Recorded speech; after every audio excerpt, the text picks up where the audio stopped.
Breaking news చూస్తున్నాం. Controversial director గా RGV అందరికి తెలిసిందే. అయితే ఇప్పుడు ఆ కాంట్రవర్షియల్ డైరెక్టర్ ఆర్జీవి ఎక్కడున్నారు? సోషల్ మీడియాలో రెచ్చిపోయే ఈ డైరెక్టర్ ఏపీ పోలీసులు విచారణకు రావాలి నోటీసులు జారీ చేసినా కూడా ఎందుకు రావడం లేదు, తప్పించుకొని ఎందుకు తిరుగుతున్నాడు? 2 సార్లు విచారణకు రావాలని పోలీసులు నోటీసులు జారీ చేసినా 2 సార్లు అవకాశం కల్పించినా కూడా ఆర్జీవి ఎందుకు డుమ్మా కొట్టారు? ప్రస్తుతం ఆర్జీవి హైదరాబాద్లో ఉన్నారని పోలీసులు అనుమానపడుతున్నారు. ప్రస్తుతం ఆయన ఫోన్ కూడా స్విచ్ ఆఫ్లో ఉంది. కానీ ఆయన ఐపీ అడ్రస్ ట్రేస్ చేస్తే హైదరాబాద్లో ఉన్నట్టుగా తెలుస్తోంది. నిన్నటి నుంచి ఆర్జీవి ఇంటి దగ్గర ఏపీ పోలీసులు అంటే ఒంగోలు పోలీసులు పడిగాపులు కాస్తున్నారు. ఆర్జీవిని అరెస్ట్ చేయకుండా తిరిగి వెళ్లేది లేదన్నట్టుగా వాళ్ళు భీష్మించుకొని కూర్చున్నారు. ప్రస్తుతం ఆర్జీవి కోసం హైదరాబాద్, కోయంబత్తూర్, ముంబైలో గాలింపు చర్యలు చేపడుతున్నారు. కానీ వర్మ ఫోన్ ట్రేస్ చేసిన ఐపీ అడ్రస్ ద్వారా సమాచారం తెలుసుకున్న ఆయన ఇక్కడ హైదరాబాద్లో ఉన్నట్టుగా తెలుస్తోంది. అయితే శంషాబాద్లోని ఓ స్టార్ హీరో ఫామ్ హౌస్లో ఆర్జీవి దాక్కున్నాడని జోరుగా ప్రచారం జరుగుతోంది. ఆర్జీవి దాచిన హీరో ఎవరనే చర్చ కూడా ప్రారంభమైంది. సాయంత్రానికి ఆర్జీవిని ఎలా అయినా సరే అరెస్ట్ చేసే అవకాశం తెలుస్తోంది. సో మొత్తం మీద ఆర్జీవి కాంట్రవర్షియల్ డైరెక్టర్గా నిత్యం సోషల్ మీడియాలో యాక్టివ్గా ఉంటూ ట్రెండ్లో ఉండే డైరెక్టర్గా ఎవరికి భయపడడు, ఎవరికి జంకడు, ఎవరిని కూడా ఎట్టి పరిస్థితులు ఎవరి మాటలు కూడా పట్టించుకునే అవకాశం లేనటువంటి ఆ ఆర్జీవి ఇప్పుడు ఎందుకు భయపడుతున్నాడు? ఎందుకు పారిపోవాల్సి వస్తోంది? ఎందుకు మొహం చాటేస్తున్నాడు? 19వ తేదీన విచారణకు హాజరు కావాలని పోలీసులు నోటీసులు జారీ చేస్తే కొంత సమయం కావాలని ఆయన అడిగి 25వ తేదీ కూడా దాని సమయాన్ని గడువు పెంచుకున్నారు. 25వ తేదీన ఏకంగా ఆయన కనిపించకుండా పోయాడు. భయపడుతూ భయం మీద పారిపోయాడు. మొత్తం మీద ఆయన కోసం హైదరాబాద్, కోయంబత్తూర్, బెంగళూరులో గాలింపు చర్యలు చేపడుతున్నప్పటికీ ఆయన ఐపీ అడ్రస్ ట్రేస్ చేస్తే అది హైదరాబాద్లో తెలుస్తోంది. హైదరాబాద్లోనే ఒక స్టార్ హీరో తన ఫామ్ హౌస్లో, శంషాబాద్లోని ఫామ్ హౌస్లో ఆయన్ని వర్మని దాచిపెట్టినట్టు తెలుస్తోంది. సో ఇంతకీ ఆ స్టార్ హీరో ఎవరు దాచిపెట్టారు? వర్మ ఎందుకు భయపడుతున్నాడు అనే అనేక రకాలుగా చర్చనీయాంశం అవుతుంది. మరిన్ని అప్డేట్స్ మా ప్రతినిధి మధు అందిస్తారు. మధు, ఆర్జీవి ఆచూకీ దొరకడం లేదు. ఒక రకంగా చెప్పాలంటే ఆర్జీవి పారిపోయాడు. సో ఆర్జీవి భయంతో పారిపోయాడా? ఆర్జీవి ఏ రకంగా ఉండడం పక్కన పెడితే ప్రస్తుతం మనకు తెలుస్తున్న సమాచారం మేరకు ఒక స్టార్ హీరో ఆర్జీవికి ఆశ్రయం ఇచ్చారు, దాచిపెట్టారు. ఏంటి ఆ స్టార్ హీరో ఎవరు? ఇంతకీ వర్మకు సంబంధించి అప్డేట్స్ ఏంటి? నిజంగా సాధారణంగా వర్మ ఇలాంటి అప్డేట్ ఉన్నా కూడా ఈ లేటెస్ట్ పొలిటికల్ గా కానీ మిగతా అంశాలపైన చాలా ఫోకస్డ్ గా ఉంటారు. గత 2 రోజులుగా పోలీసులు గాలిస్తున్న సందర్భంలో ప్రస్తుతం హైడింగ్ లో ఉన్నారు. తప్పించుకొని పోలీసులకు దొరకకుండా తిరుగుతున్నట్టుగా తెలుస్తా ఉంది. ఫోన్ స్విచ్ ఆఫ్ ఉంది, ఎక్కడున్నారో తెలియట్లేదు. ఇప్పటికే పోలీసులు ఆయన ఆఫీస్కి వెళ్లారు. ఆయన ఆర్జీవీకి సంబంధించినటువంటి ఆఫీస్ లో నోటీస్ ఇచ్చే ప్రయత్నం చేశారు. నిన్న కూడా హైడ్రామా కొనసాగింది. కానీ వర్మ మాత్రం దొరకకుండా, ఎక్కడున్నాడో చెప్పకుండా, ఇన్ఫర్మేషన్ ఇవ్వకుండా తిరుగుతున్నట్టుగా తెలుస్తా ఉంది. జనరల్ గా వర్మ అంటేనే, ఆర్జీవీ అంటేనే జనరల్ గా పెద్ద కాంట్రవర్సీ. ప్రతి అంశాన్ని తన ట్వీట్ల రూపంలో, వీడియోల రూపంలో ఆయన దీన్ని కాంట్రవర్సీ చేస్తూ వస్తూ ఉంటారు. సినిమా ఇండస్ట్రీ కానీ, పొలిటికల్ కానీ ఏ అంశాన్నైనా ఆయన రెస్పాండ్ అవుతూ అసలు వివాదాస్పద వ్యాఖ్యలు చేస్తూ ఉంటారు. చాలా బోల్డ్ గా ఆయన స్టేట్మెంట్స్ ఉంటాయి. అవి అనేక సార్లు వివాదాలు అయ్యాయి. ఇటు మతాల పరంగా కానీ, కులాల పరంగా కానీ, రాజకీయ పరంగా, అగ్ర హీరోల పరంగా అన్ని విషయాల్లో కాంట్రవర్సీ స్టేట్మెంట్లు చేస్తూ ఉంటారు. ప్రస్తుతం అయితే నిన్న హైదరాబాద్ లో సెర్చ్ చేసినటువంటి పోలీసులకి కోయంబత్తూరులో ఉన్నాడు అనేటువంటి ఒక తప్పుడు సమాచారం ఇచ్చే ప్రయత్నం కూడా చేశారు. కానీ ఆ రామ్ గోపాల్ వర్మ హైదరాబాద్ లోనే ఉన్నట్టుగా తెలుస్తా ఉంది. ఫోన్ స్విచ్ ఆఫ్ చేసుకున్నారు. ఎక్కడో ఒక ఫామ్ హౌస్ లో, స్టార్ హీరో ఫామ్ హౌస్ లో తలదాచుకుంటున్నట్టు, పోలీసులకు దొరకకుండా తప్పించుకొని తిరుగుతున్నారు అనేటువంటిది చెప్తా ఉన్నారు. చూడాలి వర్మ ఎక్కడ దాక్కున్నాడు, పోలీసులు ఈ రోజు సాయంత్రంలో అరెస్ట్ చేయనున్నారా, ఏం జరుగుతుంది అనేటువంటి ఒక చర్చ అయితే కొనసాగుతా ఉంది. అక్కడి నుంచి వచ్చినటువంటి పోలీసులు కూడా, ముఖ్యంగా ఆ పోలీసులు కూడా ఎట్టి పరిస్థితుల్లో వెనక్కి తగ్గేదే లేదు. ఆర్జీని అరెస్ట్ చేస్తే కానీ ఇక్కడ నుంచి వెళ్లే ప్రసక్తి లేదంటే బీచ్ మించుకొని కూర్చున్నారు. మరి పోలీసులు ఆయన ఫోన్ నెంబర్ ఆధారితంగా కానీ, ఆయన ఐపీ అడ్రస్ ఆధారితంగా ట్రేస్ చేస్తున్నారా? ఎగ్జాక్ట్లీ, నిజంగా మనం చూసాం. ఆంధ్రప్రదేశ్ సంబంధించినటువంటి రాజకీయాలలో పెద్దగా ఇన్వాల్వ్ అయ్యారు. చాలా స్టేట్మెంట్ చేశారు, వివాదాస్పద సినిమాలు తీశారు. అటు చంద్రబాబు నాయుడు, లోకేష్, పవన్ కళ్యాణ్ విషయంలో, ఇటు చిరంజీవి విషయంలో అనేక వివాదాస్పద వ్యాఖ్యలు చేశారు. అందులో భాగంగా అక్కడ కంప్లైంట్ ఆధారంగా ఎఫ్ఐఆర్ బుక్ చేశారు. 2 ప్లేస్లో ఎఫ్ఐఆర్ బుక్ అయిన మీద కేసు నమోదైంది.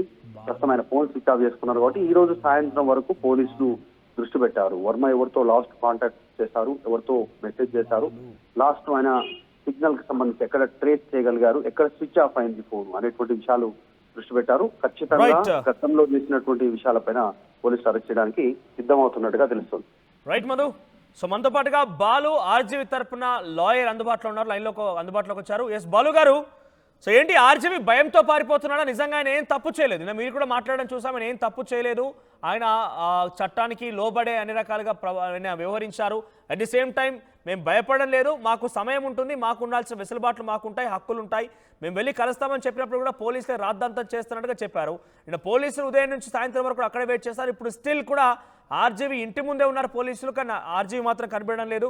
2 సార్లు అవకాశం ఇచ్చారు, కానీ ఆర్జీవి ఎందుకు పోలీసులు అయితే విచారణ హాజరు కావడానికి జంకుతున్నారు? ఆయన డిస్కనెక్ట్ అయిపోయినట్టున్నారు. సో మొత్తం మీద ఇది విషయం. కాంట్రవర్షియల్ డైరెక్టర్ ఆర్జీవి ప్రస్తుతం పరారులో ఉన్నారా, లేకపోతే ఆయన తప్పించుకొని వెళ్తున్నారా? కొంత ఆయనకు సంబంధించిన విషయాల్లో అయితే ఏపీ పోలీసులు చాలా పట్టు వదలకుండా అక్కడే భీష్మించుకొని కూర్చున్నారు. ఆయన లేకుండా తిరిగి ఏపీ వెళ్ళే ప్రసక్తే లేదు. కనిపిస్తే ఈసారి అరెస్ట్ గ్యారంటీ అన్నట్టుగా తెలుస్తోంది. కానీ ఆర్జీవి మాత్రం ఆయన కోయంబత్తూరులో ఉన్నారని, హైదరాబాద్లో, బెంగళూరులో ఉన్నారని రకరకాల ప్రచారం జరిగిన నేపథ్యంలో ఈ ప్రచారానికి అనుగుణంగా పోలీసులు కూడా గాలింపు చర్యలు చేపడుతున్నారు. ఎప్పటికప్పుడు పోలీసులు సమాచారం తెలుసుకుంటున్నారు. వారు వర్మ ఆచూకీ కోసం ప్రయత్నం చేస్తూనే ఉన్నారు. అయితే ఐపీ అడ్రస్ ట్రేస్ చేయడం వల్ల ఐపీ అడ్రస్ మాత్రం శంషాబాద్లోని ఒక స్టార్ హీరో ఫామ్ హౌస్లో, అంటే వర్మ అక్కడ ఉన్నట్టుగా తెలుస్తోంది. కానీ ఐపీ అడ్రస్లో మాత్రం హైదరాబాద్లో ఉన్నట్టు కన్ఫర్మ్ చేసుకున్నారు. కానీ వర్మని ఎవరో ఒక స్టార్ హీరో తన ఫామ్ హౌస్లో శంషాబాద్లో ఉంచినట్టుగా, దాచిపెట్టినట్టుగా తెలుస్తోంది. ఏదేమైనా కూడా వర్మకు సంబంధించిన విషయం కొంత సెన్సేషన్గా మారింది. వర్మ ఎక్కడున్నారు, వర్మని పోలీసులు ఏం చేయబోతున్నారు, కొంత సెన్సేషన్గా, ఆసక్తికరంగా మారింది.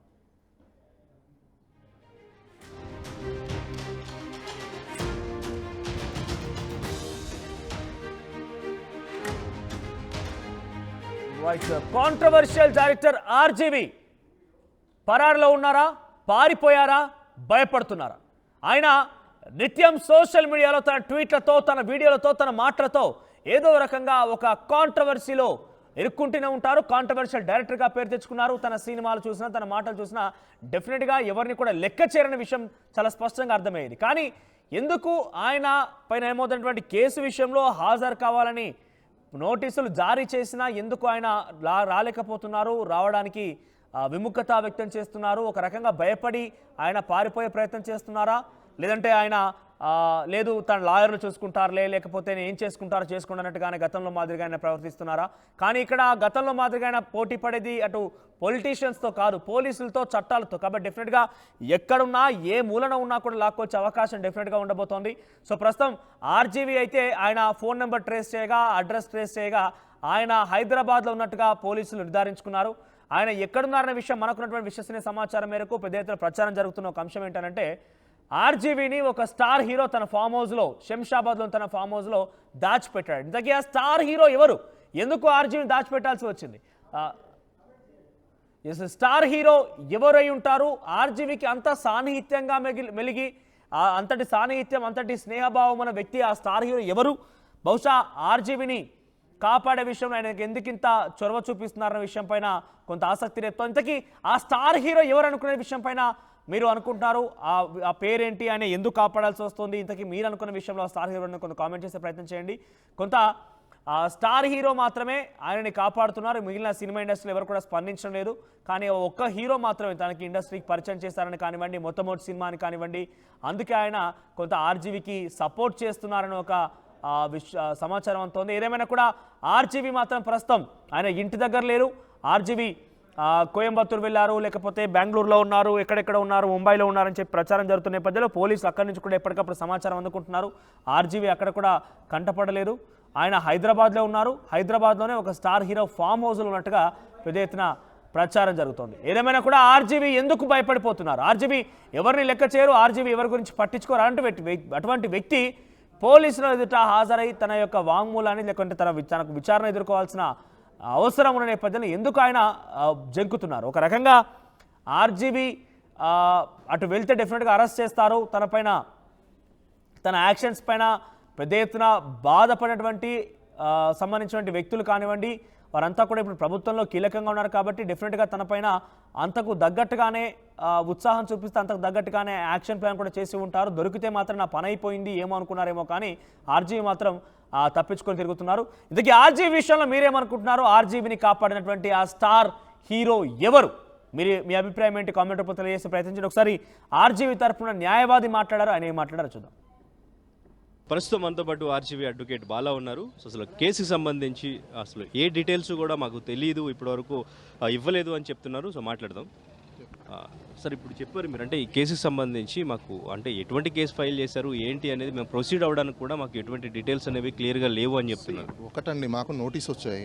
నోటీస్కి మేము ఆన్సర్ చేసాము. వచ్చి అపీర్ అవ్వడానికి టైం కావాలని చెప్పేసి ఫస్ట్ నోటీస్కి ఆన్సర్ చేసాము. తర్వాత 25th సెకండ్ నోటీస్ కూడా పంపించారు. సెకండ్ నోటీస్ ఈరోజు అపీర్ అవ్వమని చెప్పారు. దానికి కూడా మేము ఆన్సర్ చేసాము.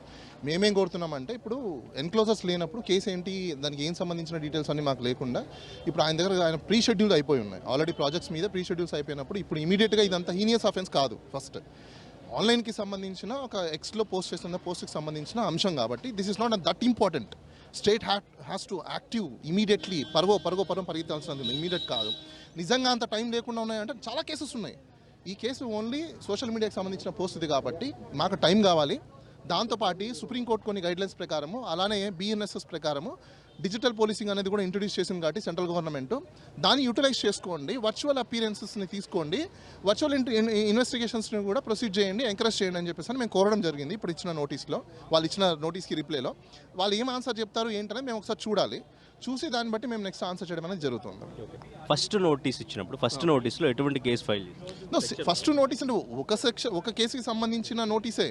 సోషల్ మీడియాలో పోస్ట్ పెట్టున్నారని చెప్పేసి అని వేశారు. వాళ్ళ కంప్లైంట్లో ఏం కంటెంట్ రాశారు, ఏం మనోభావాలు దెబ్బతిన్నాయి, అసలు ఆ పోస్ట్ రిలేటెడా కాదా, సెక్షన్స్ అనేది ఇప్పుడు కామన్గా పెడతారండి. ఇప్పుడు ఏ సెక్షన్స్ అట్రాక్ట్ అవుతాయా అవ్వవా లేదా, అసలు క్రైమ్ ఏంటి, ఇన్వెస్టిగేషన్ చేసేటప్పుడు కంపల్సరీగా లీగల్ వాళ్ళు ఉండొచ్చు. మేము కూడా అడిగే క్వశ్చన్స్ మాకు ఉంటాయి, మా లీగల్ డౌట్స్ మాకు ఉంటాయి. సో అవి కూడా మేము అసలు చూసుకోవాలి. ఇన్వెస్టిగేషన్స్కి కోఆపరేట్ చేస్తామని మేము చెప్తున్నాము. ఇన్వెస్టిగేషన్స్కి కోఆపరేట్ చేయమని మేము అనట్లేదు. బట్ ఇండియాలో అందరూ తెలుసుకోవాల్సిందంటే డిజిటల్ పోలీసింగ్ అనేది వచ్చింది. ఇన్వెస్టిగేషన్స్కి త్వరగా మీరు కంప్లీట్ చేసుకోవాలనుకున్నప్పుడు అవుట్ ఆఫ్ స్టేషన్స్ ఉన్న వ్యక్తులకి డిజిటల్ అపీరెన్స్, డిజిటల్ ఇన్వెస్టిగేషన్స్ని ఎంకరేజ్ చేయండి. దాంట్లో మీకు ఇంకా ఫిజికల్ అపీరెన్స్ కంటే మీకు ఎవిడెన్స్ ఎక్కువ దొరుకుతుంది. ఎందుకంటే వీడియో రికార్డ్ అవుతుంది. ప్రతి ఒక్కటి కూడా వీడియో మీరు ఆ రికార్డింగ్ని సేవ్ చేసుకోవచ్చు, దానికి సంబంధించిన స్టేట్మెంట్స్ రాసుకోవచ్చు. రకరకాలుగా ఫెసిలిటీస్ అనేది వీడియోకి సంబంధించింది ఉంది కాబట్టి ఎలాగో మీరు ఆ ఫెసిలిటీస్ని యూజ్ చేయండి అని చెప్పేసి మేము కోరడం అయితే జరిగింది. వాళ్ళు ఇస్తారా ఇవ్వరా లేదా అనేది వెయిట్ చేసి చూడాల్సిన అవసరం. అంటే ముందు ఇచ్చిన నోటీసులో సెక్షన్లు చూసిన తర్వాతే మీరు స్క్వాష్కి వెళ్ళారా? క్వాష్ అనేది డిఫరెంట్ స్టోరీ అండి. బెయిల్ అనేది డిఫరెంట్ స్టోరీ. వాళ్ళు ఏదైతే ప్రైమా ఫేసి ఉందని చెప్పేసి అని వాళ్ళు పెట్టున్నారో, మేము క్వాష్ చేసినప్పుడు వాళ్ళు కౌంటర్ వేస్తారు. ఆ కౌంటర్లో అసలు ఏం కేసు ఏంటి ఆ డీటెయిల్స్ అని వచ్చినప్పుడు ఫైనల్ ఆర్గ్యుమెంట్ అనేది జరుగుతుంది. అప్పుడు ఆ కేసు ఉంచాలనా లేదా తీసేయాలనేది కోర్టు డిసిషన్ తీసుకొని చెప్తుంది. అయితే ముందు 1 వీక్ టైం అడిగారు, మళ్ళీ ఇప్పుడు 2 వీక్స్ టైం అడుగుతున్నారు. ఏంటి, ఎందుకు? ఇప్పుడు ఎవరో వచ్చి కేసు పెట్టారు, అది మనకు తెలియదు. ప్రీ ఆక్యుపై షెడ్యూల్ అయిపోయి ఉంటుంది. ఇప్పుడు అవన్నీ పక్కన పెట్టేసి ఆల్ ఆఫ్ సడన్గా ఇమీడియట్గా అయితే మనం మూవ్ ఆన్ అవ్వలేం కదా. సో దానికి కూడా టైమ్స్ చూసుకోవాలి కదా. మీరు నిజంగా ఇంత హీనియస్ అఫెన్స్ ఉంది, ఇది నిజంగా అంత అరెస్ట్ చేయాల్సిన అవసరం ఉంది అని అనుకున్నప్పుడు పోలీసు వాళ్ళకి ఆ పవర్ ఉంటుంది కాబట్టి చేసుకోవచ్చు. ఈ అఫెన్సెస్ ఏంటి, ఎకనామికల్ అఫెన్స్ కాదు, పోనీ హీనియస్ క్రైమ్స్ కాదు. ఇది ఓన్లీ సోషల్ మీడియాలో ఒక పోస్ట్ చేసిన పోస్టు. దానికి అంత హడావిడి ఏముంటుంది, అంత ఎమర్జెన్సీ ఏముంటుంది? ఇప్పుడు అది ఎప్పుడో 1 year బ్యాక్ అయినా పెట్టిన పోస్టు, అప్పుడు మనోభావాలు దెబ్బతిన్నాయా, ఇప్పుడు దెబ్బతిన్నాయా, ఎప్పుడు చూశారు? This is all investigation matter. అందరూ ఇన్వెస్టిగేషన్లో ఉన్నప్పుడు అవన్నీ బయటకు రావాలి.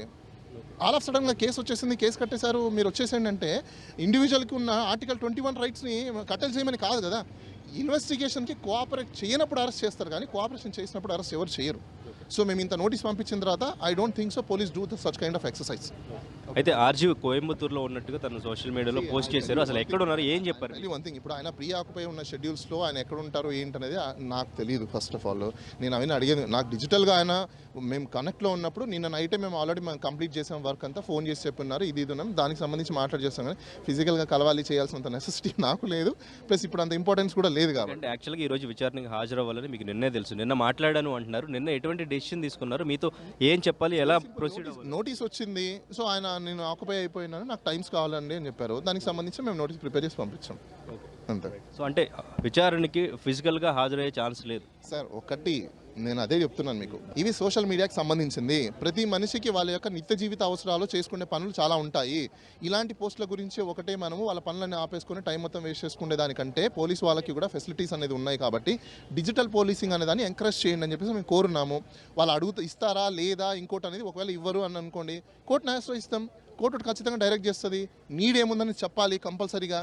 ఇప్పుడు వాళ్ళకి ఎంత ప్రొసీజర్ తెలిసి ఉంటుందో డెఫినెట్గా మాకు కూడా అంత ప్రొసీజర్ తెలిసి ఉంటుంది కాబట్టి మేము కూడా నెక్స్ట్ ఏ రిసార్ట్ తీసుకోవాలి, కోర్టుని ఎలా అప్రోచ్ చేయాలి అంటే అది కూడా నెక్స్ట్ కోర్స్లో చూస్తామండి. ఓకే, అంటే ఇలా డిజిటల్గా అయినా కానీ అసలు విచారణకు హాజరయ్యే ఛాన్స్ ఉందా? ఇలానే తప్పించుకు తిరుగుతుంటే అరెస్ట్ చేసే ఛాన్స్ ఉందా? మీరు ఒకటి గమనించాలి, తప్పించుకొని తిరగడం అనేది ఏమి ఉండదు. నోటీస్లో మేము డిజిటల్ అపీరెన్స్ అంటే ఏంటి, ఫిజికల్గా మీరు ఉన్నారు, ఇప్పుడు ఇదేంటి, దీన్ని ఏమంటారు, ఇట్స్ కాల్డ్ డిజిటల్. మీరు నాతో మాట్లాడుతున్నారు కదా, అలానే డిజిటల్ అటువైపు ఒక వ్యక్తి ఉంటారు, ఇటువైపు ఒక వ్యక్తి ఉంటారు, వాళ్ళిద్దరు మాట్లాడుకుంటారు, ఆ సంభాషణ రికార్డ్ అవుతుంది. దట్స్ అండ్ ఇక్కడ తెలియని విషయాలని కూడా స్టేట్ ఏదైతే స్టేట్ చెప్పాలి ఇలాంటివి ఉన్నాయని ప్రజల్ని ఎడ్యుకేట్ చేయాలి. వాళ్ళది చేయలేదు, మేము చెప్తున్నాం వాళ్ళకి, సార్ డిజిటల్ పోలీసింగ్ అనేది ఒకటి ఉంది, భారతదేశం ఇంట్రడ్యూస్ చేసింది, కొత్త చట్టాలు వచ్చాయి, కొత్త చట్టాలు ఇవన్నీ ఎంకరేజ్ చేయమని ఉన్నారు, వాటిని పాటించని మేము నేర్పిస్తున్నాం, మేము చెప్తున్నాం. అది ఎవరు చదువుకోవాలి, ఎవరు చూసుకోవాలి, వాళ్ళు చూసుకోవాలి. కానీ మేము ఎడ్యుకేట్ చేస్తున్నాం కదా, మేము ఎన్లైట్మెంట్ చేస్తున్నాం కదా, మరి దాన్ని వాళ్ళు అడాప్ట్ చేసుకుంటారా లేదా అని we have to wait and watch. అంటే పోలీసులు ఇంకా వెయిట్ చేస్తూనే ఉన్నారు, 2 బృందాలుగా కూడా వెతుకుతున్నారు, అండ్ ఇంకా ట్రేస్ చేసే సిచ్యువేషన్లో కూడా ఉన్నారు. సో అరెస్ట్ చేసే ఛాన్స్. ఒక క్వశ్చన్ చెప్తాను, ఈ కేసెస్లో అరెస్టులు చేసేంత హీనియస్ క్రైమ్స్ కాదు. ఫస్ట్ ఈ కేసెస్లో అరెస్టులు కానీ చేస్తే డిసిప్లినరీ యాక్షన్స్ తీసుకోమని మేము కూడా పోలీస్ కంప్లైంట్ అథారిటీ అనేది ఒకటి ఉంటుంది, దాన్ని మేము కూడా అప్రోచ్ అవుతాం. ఎందుకంటే ఇన్వెస్టిగేషన్కి కోఆపరేట్ చేసినప్పుడు ఐఓ ఇమీడియట్గా అరెస్ట్ చేయాల్సిన నెసెసిటీ ఉండవు. మీకు సెక్షన్స్లో క్లియర్ కట్గా ఉంది, ఇన్వెస్టిగేషన్ జరిగేటప్పుడు కోఆపరేషన్ లేనప్పుడు అరెస్ట్లు అనేది జరుగుతాయి. వెన్ లీగల్గా మేము నోటీస్కి రిప్లై ఇచ్చినప్పుడు ఇంకా కోఆపరేషన్ ఎక్కడ లేకుండా పోయింది, మేము ఆన్సర్ చేస్తున్నాం కదా ప్రతిదానికి. దెన్ అంటే మీ దగ్గరకు వచ్చి కూర్చుంటేనే మీరు చెప్పినట్టు వింటేనే కోఆపరేషనా? It's not that. ప్రెరోగేటివ్ పవర్కి కూడా ఒక లిమిట్ ఉంటుంది. ప్రెరోగేటివ్ పవర్ని అన్లిమిటెడ్ కాదు, రీజనబుల్ రిస్ట్రిక్షన్స్ కొన్ని ఉంటాయి, అన్రీజనబుల్ రిస్ట్రిక్షన్స్ కొన్ని ఉంటాయి. రీజనబుల్ రిస్ట్రిక్షన్స్ ఉన్న కేసు ఇది, అన్రీజనబుల్ రిస్ట్రిక్షన్స్ ఉన్న కేసు కాదు ఇది. ఇది సోషల్ మీడియాకి సంబంధించిన కేసు కాబట్టి అసలు దీంట్లో ఇప్పుడు వాళ్ళు పెట్టిన కేసులు ఇంకా చాలా బయటకు వస్తాయి, మీడియాకు తొందరలో తెలుస్తాయి. ఏ కేసులకైనా బిలో 3 years ఉన్న కేసెస్లో వాటికి కొన్ని రూలింగ్స్ ఉన్నాయి. 6 months, 1 year, 3 years లిమిటేషన్స్ ఉంటాయి, జ్యూరిస్ట్రిక్షన్స్ ఉంటాయి. ఆ లిమిటేషన్స్, జ్యూరిస్ట్రిక్షన్స్ అన్నీ మేము చూసుకుంటాం. అంత ఈజీగా మేము కూడా వదిలేం కదా. ఎవరో ఎప్పుడో జరిగిన స్టోరీస్ అన్నింటి ఈరోజు మేము తీసుకొచ్చేసి మనోభావాలు దెబ్బతిని ఆయన కేసులు పెడుతున్నారంటే అసలు లింక్ ఏంటి, వాట్ ఈస్ రిలేషన్స్ బిట్వీన్, ఇవన్నీ చాలా కోర్టులో మాట్లాడే అవసరాలు ఉన్నాయి. కాబట్టి ఇప్పుడు ప్రస్తుతం మేము ఓన్లీ టైం అడిగాము, ఆ టైంని చూసుకున్న తర్వాత లీగల్గా మేము ఎలా ప్రొసీడ్ అవ్వాలి ఏంటనేది కూడా నెక్స్ట్ కోర్టులో చూస్తాం. అంటే ప్రస్తుతానికి 2 weeks టైం అడిగారు. ప్రస్తుతం 2 weeks టైం అడిగాము. 2 weeks తర్వాత డెఫినెట్గా విచారణకు హాజరు. నేను ఇప్పుడే చెప్పాను మీకు, 2 weeks తర్వాత విచారణ అనేది డిజిటల్గా మేము అడుగున్నాము. యాక్సెప్ట్ చేస్తే ఎలా చేస్తారు? That's we have to see. వాళ్ళు యాక్సెప్ట్ చేయలేదన్నప్పుడు మేము ఏం చేయాలని నెక్స్ట్ కోర్టుని ఆశ్రయించాలా, లేకపోతే ఏంటి, అసలు ఎందుకు యాక్సెప్ట్ చేయట్లేదు, రీజన్స్ చెప్పాలి కదా. మేము పలానా రీజన్ వల్ల యాక్సెప్ట్ చేయట్లేదనో లేకపోతే ఇంకోటి, వాళ్ళు కూడా ఆన్సర్ ఇప్పుడు వాళ్ళకు టైం కావాలి కదా. ఇప్పుడు పోలీసు వాళ్ళ డ్యూటీ వాళ్ళు చేస్తున్నారు, మేము డెఫినెట్గా వాళ్ళ హానర్ చేస్తున్నాము, ఎందుకంటే అది వాళ్ళ డ్యూటీ కాబట్టి. వాళ్ళకు కంప్లైంట్ వచ్చిన తర్వాత ఎఫ్ఐఆర్ కట్టే డ్యూటీ వాళ్ళది, కంపల్సరీ ఎఫ్ఐఆర్ కట్టారు, మాకు నోటీస్ ఇచ్చారు, ఆ నోటీస్కి తగ్గట్టుగా మేము కూడా రిప్లై ఇస్తున్నాము. నెక్స్ట్ చూడాలి వాళ్ళు ఏం ఆన్సర్ ఇస్తారు ఏంటని, దెన్ అప్పుడు తర్వాత మేము డిసిషన్ తీసుకుంటాం. రైట్ అండి, థ్యాంక్ యూ.